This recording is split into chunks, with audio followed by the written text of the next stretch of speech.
민수기 광야를 지나 영원한 본향으로입니다. 민수기는 광야에서 드러나는 이스라엘의 불순종과 그럼에도 불구하고 언약을 신실하게 지키는 하나님의 은혜가 강조되어지게 됩니다. 다시 말하여서 하나님은 불순종하는 이스라엘을 훈계하지만 그들을 약속의 땅으로 인도하겠다는 의도를 확인해 주고 있습니다. 민수기는 총 36장입니다. 민수기의 과정은 하나님의 약속이 점진적으로 이루어지는 것을 보여줍니다. 1장부터 25장까지 첫 번째 세대에 대하여서 설명합니다. 어떤가? 그들은 불신앙과 좌절과 죽음을 대표하는 세대로서 약속의 땅에 들어가지 못합니다. 26장부터 36장까지는 두 번째 세대에 대하여서 설명합니다. 어떤가?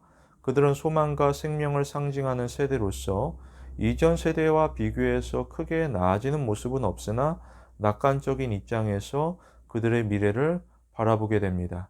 주목할 것은 민수기 13장, 14장입니다. 무엇이냐?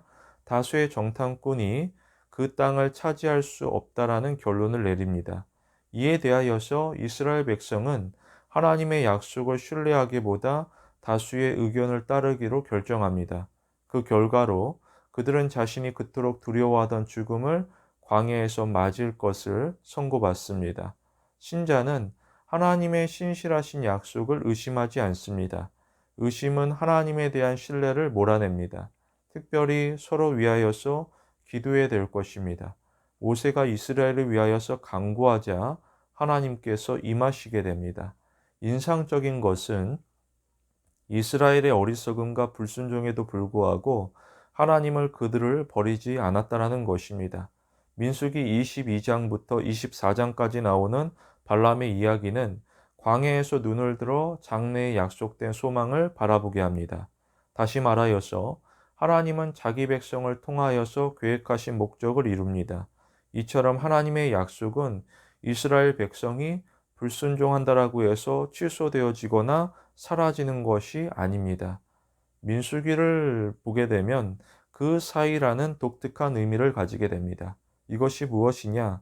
이스라엘처럼 우리도 주님이 십자가에서 이루신 출애굽과 약속의 땅 본향으로 들어가는 그 중간에 있음을 밝히고 있습니다. 바로 예수님의 초림과 재림 사이입니다. 우리가 어떠한 길을 선택하든 하나님의 약속은 반드시 이루어집니다. 다만 하나님은 하나님의 약속을 성취할 자기 백성을 준비시키시고 그들에게 유업을 선물합니다. 신자는 믿음으로 인내해야 될 것입니다. 신자는 믿음의 인내로서 약속의 유업을 받을 수 있습니다. 특히 하나님을 바라보고 예수님을 바라보아야 될 것입니다. 특별히 예수님이 어떠하시느냐?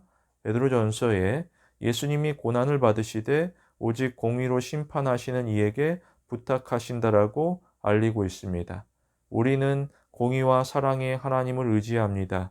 유의할 것은 하나님의 징계조차 우리를 향한 사랑으로 받아들일 수 있습니다. 히브리서에 보면 오직 하나님은 우리의 유익을 위하여 그의 거룩하심에 참여하게 하신다라고 알립니다. 이어서 무릇 징계가 당시에는 즐거워 보이지 않고 슬퍼 보이나 후에 그로 말미암아 연단받은 자들은 의와 평강의 열매를 맺으니라고 알립니다. 하나님께서 우리로 열매 맺게 하십니다. 히브리서 4장 3절과 같이 이미 믿는 우리는 저 안식에 들어갑니다. 우리는 보이지 아니하지만 은혜로 붙드는 하나님에게 감사하는 마음을 가집니다. 우리는 어두운 세상에서 하나님을 향한 진실한 사랑으로 빛을 비춰야 될 것입니다. 우리 모두 하나님이 우리의 삶을 다스리는 귀한 신앙의 성도가 되길 원합니다.